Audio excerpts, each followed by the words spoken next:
नमस्कार, welcome to एक्सार्बिशमैन India YouTube channel. दोस्तों, इंटरनेट आज हमारी ज़िंदगी का साथ ऐसे जुड़ा हुआ है जैसे कि एक करेंसी नोट का एक साइड और दूसरे साइड। इंटरनेट के बिना हम अपनी ज़िंदगी आज कल्पना ही नहीं कर सकते हैं। आप किसी भी फील्ड में देखें, ज़िंदगी का हर मोड़ में आपको इंटरनेट का एप्लीकेशन देखने को मिलता है। 1965 में सबसे पहले ये इंटरनेट शुरू हुआ था यूएस आर्मी में। यस,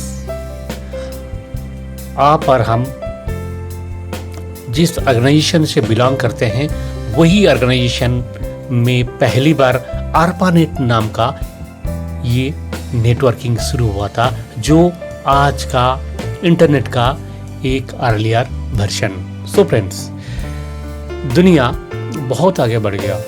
1990 के बाद इंटरनेट पूरी दुनिया में ऐसे फैल गया और 1965 से लेकर के लगभग 1990 तक इंटरनेट का बहुत सारे रिसर्च चलते आया और उसको पॉपुलर एंड कमर्शियल बनाने के लिए कोशिश चलती रही।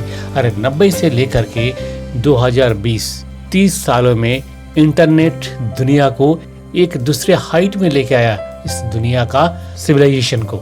आप सोचिए, 90 से पहले का हर जगह का जो एक्टिविटीज़ था, 1990 का बाद का जो एक्टिविटीज़ है, ये सारे एक्टिविटीज़ में कितना अंतर आ गया।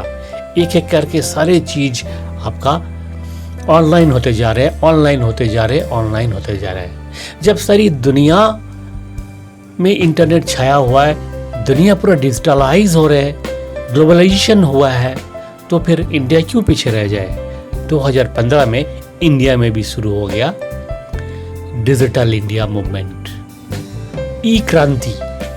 अब हम एक सर्विसमैन क्यों पीछे रहे? क्योंकि इंटरनेट का जन्म ही तो हुआ था डिफेंस में, यूएस आर्मी में इंटरनेट का जन्म हुआ था। तो फिर आर्मी वाले होकर हम क्यों पीछे रहेंगे? हमें भी लीडिंग रोल प्ले करना है। यस, हमें भी इसमें बढ़ चढ़ के हिस्सा लेना है और प्रूव करना है इसका 100% उपयोग हम अपना जिंदगी में कर रहे हैं और आगे भी करते रहेंगे। दोस्तों, आज इस वीडियो में हम ऐसे कुछ टिप्स एंड ट्रिक्स, कुछ प्रोसेस हम बताएंगे जिससे कि आप बने 100% डिजिटल, 100% आप इंटरनेट का 100% इस्तेमाल करें और जिंदगी को बिल्कुल आसान बनाएं। सो फ्रेंड्स, मैं वीडियो में जाने से पहले आपसे रिक्वेस्ट, अभी तक अगर इस चैनल को सब्सक्राइब नहीं किया तो जरूर सब्सक्राइब करें, लाइक करें, शेयर करें। देखिए, इंटरनेट का यूज करना बहुत बड़ी बात नहीं है, बात सिर्फ है मेंटालिटी का। अगर आप एक बार अपना मेंटालिटी को सेट कर लें कि दुनिया जिस जगह में पहुंचा हुआ है, हमें वहां से शुरू करना है, तो आप बिल्कुल आसानी से आप शुरू कर पाएंगे और आप इंटरनेट का 100% सदुपयोग करके अपने ज़िंदगी को बेहतर बना सकेंगे, अपने बच्चों का ज़िंदगी को खुशहाल बना सकेंगे। पर बहुत लोग ऐसे बोलते हैं कि इंटरनेट यूज़ करना जितना हमारे लिए अच्छा है उतना ही इसमें बुराइयां भी है।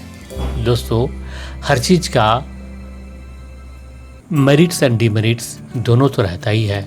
कोई आप दवाई जब खाते हैं तो उस दवाई का भी एक साइड इफ़ेक्ट रहता है, ऐसे ही इंटरनेट का भी साइड इफ़ेक्ट है। पर उस साइड इफ़ेक्ट को आप 100% तक कट कर सकते हैं अगर आपको वो सारी चीज़ें पता हो कि कैसे हम इंटरनेट का safe and secure utility ensure करें। पर आज पहले हम देखेंगे कैसे हम इंटरनेट को अपने ज़िंदगी का हर मोड़ पे अप्लाई करें और फिर हम देखेंगे कैसे इसको ज़्यादा सेफ्टी एंड सिक्योरिटी के साथ इस्तेमाल करें ताकि कोई फ्रॉड ना हो, कोई इसका गलत इस्तेमाल ना हो। सो फ्रेंड्स, सबसे पहले देख लेते हैं हम कहाँ कैसे कैसे इंटरनेट इस्तेमाल करते हैं और क्यों करते हैं। देखिए, इंटरनेट इस्तेमाल करने का जो 3 वजह है। फर्स्ट थिंग है, आपको जहाँ फिजिकली जाना पड़ता था पहले, वो वहाँ पे फिजिकली जाने का ज़रूरत नहीं है। आप सोचिए, आज से 50 साल पहले इंडिया में आप कहीं खबर पहुँचाने के लिए आपको पैदल या फिर गाड़ी में बैठ के जाना था, वहाँ पे खबर पहुँचा के आना था। फिर आया टेलीफोन आने के बाद एक बार फ़ोन कर दिए तो वो समाचार वहाँ पहुँच गया। और अब आया टेलीफोन से भी एडवांस्ड इंटरनेट आ गया। इंटरनेट की वजह से क्या है, आपको जो काम कहीं जाके करना था वो घर बैठे आप कर सकते हैं। तो सबसे पहले आपका फिजिकल मूवमेंट को मिनिमाइज करने के लिए आपको इंटरनेट यूज़ करना बहुत ही ज़रूरी हो गया। आपको आज रेलवे रिजर्वेशन करना है। आप सोचिए तो 10 साल 15 साल पहले आप क्या करते थे, रेलवे स्टेशन में जाके रिजर्वेशन का लाइन में घंटों भर खड़े रहकर आप रिजर्वेशन करवाते थे। आज आप घर बैठ के आराम से आपका लैपटॉप, पीसी या फिर मोबाइल से आप वो रिजर्वेशन करवा पा रहे हैं। ऐसे ही बहुत सारे सुविधाएं हैं। इसका अगर हम लिस्ट बनाते रहेंगे वो एंडलेस है, क्योंकि ज़िंदगी का हर मोड़ में इंटरनेट है। एक जो फायदा वो है आपका फिजिकल मूवमेंट को कम। दूसरा जो फायदा है वो है मिनिमाइजेशन ऑफ ह्यूमन इंटरेक्शन। जैसे पहले क्या सिस्टम था कि आपको हर काम के लिए सरकारी दफ्तर में जाना पड़ता था।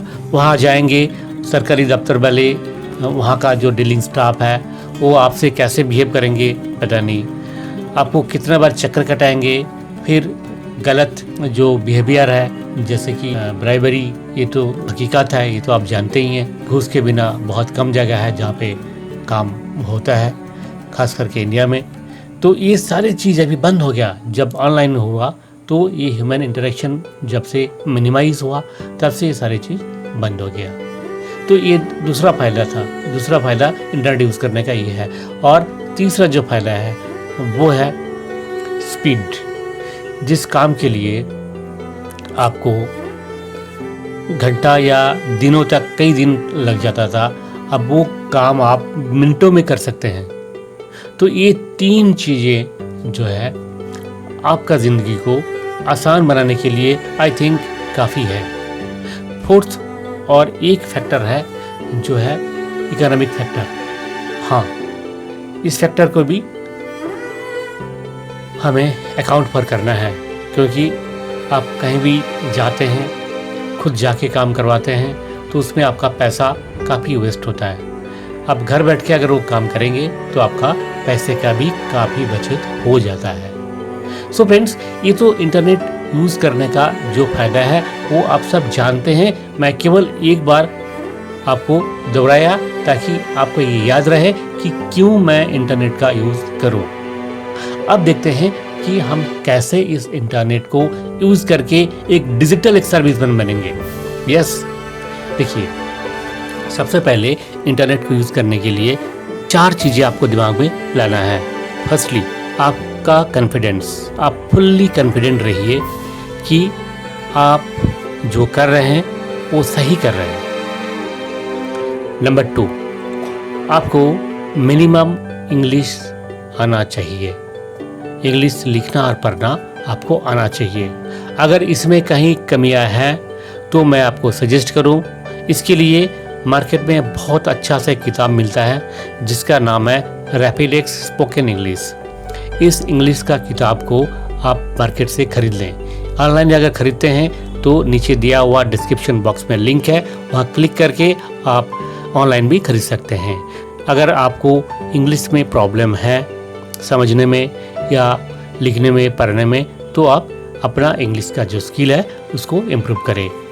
नंबर 3 है, जब आप इंटरनेट यूज़ कर रहे हैं तो आप इंश्योर करें आपका पीसी, लैपटॉप या फिर आपका मोबाइल, जहाँ कहीं भी आप यूज़ कर रहे हैं वहाँ पे आपका फायरवॉल एक्टिव हो। और दूसरा, आपका एंटीवायरस अपडेट रखें। एंटीवायरस का बिना फिनेंशियल ट्रांजैक्शन करना बिल्कुल ही अनसेफ है। आपको साइबर सिक्योरिटी पर ध्यान देना है। साइबर फ्रॉड कहीं ज़्यादा बढ़ गया, कहीं गुना बढ़ गया। अब 10 साल पहले का राज का अगर हम साइबर फ्रॉड का बात कर रहे हैं तो लगभग 20 टाइम्स बढ़ गया अभी जो केसेस है। अभी साइबर क्राइम ब्रांच हर पुलिस स्टेशन में बना हुआ है। बड़े जो शहरों में है साइबर क्राइम ब्रांच बन गया, क्योंकि साइबर क्राइम बहुत ज़्यादा हो रहा है। तो आपको चौकन्ना रहना है, आपको सावधानी से जो है कोई भी साइट में आप जाते हैं, ट्रांजैक्शन जो मनी ट्रांजैक्शन करते हैं, इसको आपको बिल्कुल सावधानी बरकरार रख के करना है। OTP किसी के साथ शेयर नहीं करना, अपना यूज़र ID, अपना पासवर्ड किसी के साथ कभी भी शेयर नहीं करना। आपका जो डेबिट कार्ड या क्रेडिट कार्ड का नंबर है वो गलती से भी किसी को ना दिखाना, ना बताना, ना भेजना। वो बिल्कुल सेफ चीज़ है। ना कोई पासवर्ड चाहिए, ना कोई OTP चाहिए, केवल मात्र आपका डेबिट कार्ड या क्रेडिट कार्ड का नंबर अगर दूसरे के पास है तो उसी से वो आपका अकाउंट से पैसा निकाल सकता है। तो इस चीज़ को ध्यान में रखिए। तो ये जो चीज़ें मैंने बताया, ये सारी चीज़ों को आपको ध्यान रख के फिर आगे बढ़ना है। अब आगे बढ़ते हैं कि इंटरनेट के थ्रू कौन कौन सा काम कैसे आप करेंगे। सबसे पहले देखिए, इंटरनेट के थ्रू जो काम आपको करना है, आप 3 तरह का काम इंटरनेट से करते हैं। फर्स्टली आप सोशल साइट्स ऑपरेट करते हैं, सोशल नेटवर्किंग जैसे फेसबुक, व्हाट्सएप, ट्विटर, इस टाइप का जो सोशल नेटवर्किंग जो आप ऑपरेट करते हैं, सोशल नेटवर्किंग साइट्स में जो आप लगे रहते हैं, ये है टोटल जो इंफॉर्मेशन कम कम्युनिकेशन कम एंटरटेनमेंट इसके लिए। तो इसमें बहुत ज़्यादा सावधानी का ज़रूरत नहीं है, जैसे फाइनेंशियल ट्रांजैक्शन का है, फिर भी सावधान तो रहना ही है। कोई गलत चीज़ें आप उसमें पोस्ट ना करें, ना कोई गलत कमेंट्स करें, चीज़ें आपको लगता है ठीक नहीं है उसको अनदेखा करें। तो सोशल साइट्स में भी आपको जो करने रहना है, नहीं तो आप कहीं लीगल विक्टिम भी हो सकते हैं। दूसरा जो आप इंटरनेट का यूज़ करते हैं वो है आपका डाटा फीडिंग। डाटा फीडिंग क्या है? आप बहुत सारे जगह में अप्लाई करते हैं, जैसे जॉब के लिए अप्लाई करते हैं, कहीं आपको लैंड या फ्लैट का म्यूटेशन करना है उसके लिए आप अप्लाई करते हैं, कहीं आपको ड्राइविंग लाइसेंस चाहिए उसके लिए अप्लाई करते हैं, इनकम टैक्स फाइल करते हैं। इस टाइप का जो डाटा आपको फीड करना होता है, सबमिट करना होता है, रिटर्न सबमिट करना होता है, या किसी चीज़ के लिए अप्लाई करना होता है, इस टाइप का जो काम करते हैं। तीसरा जो कंडीशन है, तीसरा जो टाइप है वो है फिनेंशियल ट्रांजैक्शन, यानी कि पेमेंट करते हैं, भुगतान करते हैं। जैसे कि आपका इलेक्ट्रिसिटी बिल का पेमेंट करते हैं, आप अपना मोबाइल फ़ोन रिचार्ज कराते हैं, या फिर पोस्टपेड है तो पोस्टपेड का बिल पेमेंट करते हैं, गैस बुकिंग कराते हैं, शॉपिंग करते हैं, रेलवे रिजर्वेशन कराते हैं। इस टाइप का हज़ारों जो आपका डेली नीड्स होता है उसके लिए आपको पेमेंट करना होता है। तो ये सारे पेमेंट आपको करना होता है। तो तीनों चीज़ों के लिए क्या क्या सावधानी आपको बरकरार रखना है वो हम डिटेल में बताएंगे। सबसे पहले सोशल नेटवर्किंग के बारे में तो आपको बताया कि सोशल नेटवर्किंग जब भी आप करते हैं तो वहाँ वो आप अपना खुद का मोबाइल या खुद का PC से ही करें। आप ऑफिस का PC में या दूसरे का PC में या दूसरे का लैपटॉप में कभी भी इसको लॉगिन ना करें। अगर गलती से आपने कर दिया तो उसको प्रॉपर टाइप का लॉग आउट करें और हिस्ट्री डिलीट करें, नहीं तो इसका गलत उपयोग हो सकता है और आप आगे कभी फंस सकते हैं। दूसरा जो है आपको जो बताया डाटा फीडिंग। डाटा फीडिंग यानी कि किसी चीज़ के लिए अप्लाई करना।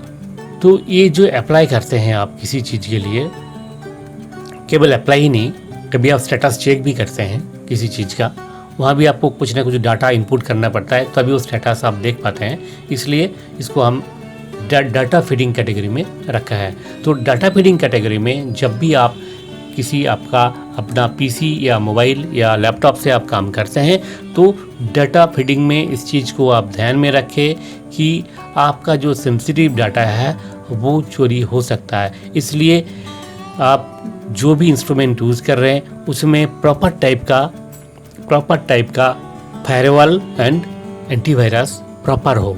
आपका PC या लैपटॉप में एंटीवायरस नहीं है तो आप आज ही उसमें एंटीवायरस ले लीजिए। आप कौन सा एंटीवायरस लेंगे वो आपके ऊपर डिपेंड है। फिर भी मैं अपना PC में जो यूज़ करता हूँ वो क्विकहिल यूज़ करता हूँ अपना लैपटॉप में। मोबाइल में मैं मैकेफी यूज़ करता हूँ जो कि बेस्ट है मोबाइल के लिए। तो ये दोनों का लिंक मैं अपना डिस्क्रिप्शन बॉक्स में दे दिया। अगर आप देखना चाहते हैं, जानना चाहते हैं तो उसको क्लिक करके आप देख सकते हैं और ख़रीद भी सकते हैं। सो फ्रेंड्स, ये था डाटा फीडिंग का। और तीसरा है आपका फिनेंशियल ट्रांजैक्शन।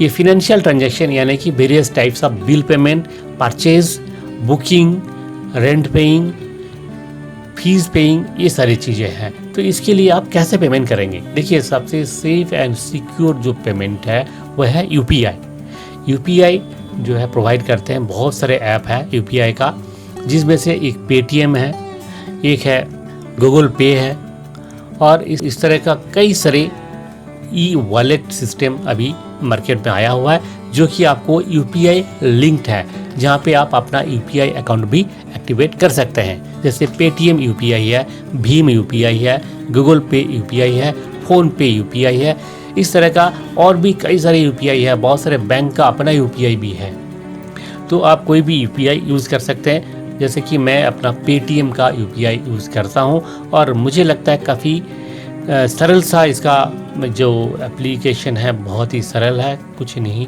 आपको बहुत आसान सा 2-3 स्टेप में आप इसको यूज़ कर पाएंगे। और जो फाइनेंशियल ट्रांजैक्शन है, कई जगह में हमें नेट बैंकिंग का थ्रू करना पड़ता है, जहाँ पे यूपीआई का ऑप्शन नहीं है। तो आप जिस बैंक से सैलरी ले रहे हैं, जिस बैंक से आप अपना पेंशन ले रहे हैं, उस बैंक का जो अकाउंट है उसमें आप आराम से नेट बैंकिंग एक्टिवेट करा सकते हैं। इसमें कोई दिक्कत नहीं है। अगर आप प्रॉपर नियम मान के चलेंगे तो फ्रॉड होने का कोई चांस नहीं है। सो फ्रेंड्स, आप नेट बैंकिंग एक्टिवेट कर लीजिए, और नेट बैंकिंग का जो है एप्लीकेशन कीजिए, इसमें कोई दिक्कत नहीं है। पर ये ध्यान रहे कि नेट बैंकिंग का जो यूज़र आईडी एंड पासवर्ड है वो बिल्कुल सेफ रखें, और पासवर्ड को आप महीना में कम से कम 2 बार चेंज करें। पासवर्ड आप जब चेंज करते हैं तो आप अपना कोई सेफ एंड सिक्योर जगह में उसको नोट करके रखें, ताकि वो किसी का, कोई बाहरी किसी आदमी का हाथ ना लगे। क्योंकि पासवर्ड और यूज़र आईडी अगर किसी को पता चल गया तो आपका अकाउंट साफ कर सकता है। तो इस चीज़ को बिल्कुल आप ध्यान में रख के कीजिए। और नेट बैंकिंग कभी भी अपना पर्सनल लैपटॉप या पर्सनल पीसी या मोबाइल का अलावा और किसी जगह में गलती से भी इसको लॉगिन ना करें, ये मेरा सजेशन है। सो फ्रेंड्स, फाइनेंशियल ट्रांजैक्शन में आपने देख लिया, और ये दोनों चीज़ों का जो उपयोग करके आप फाइनेंशियल ट्रांजैक्शन कीजिए और ज़िंदगी को बिल्कुल आसान बनाइए। सो फ्रेंड्स, ये तीनों चीज़ आप एक बार जब जान गए इस्तेमाल करना, तो आप खुद ही अपना ITR भी फाइल कर सकते हैं।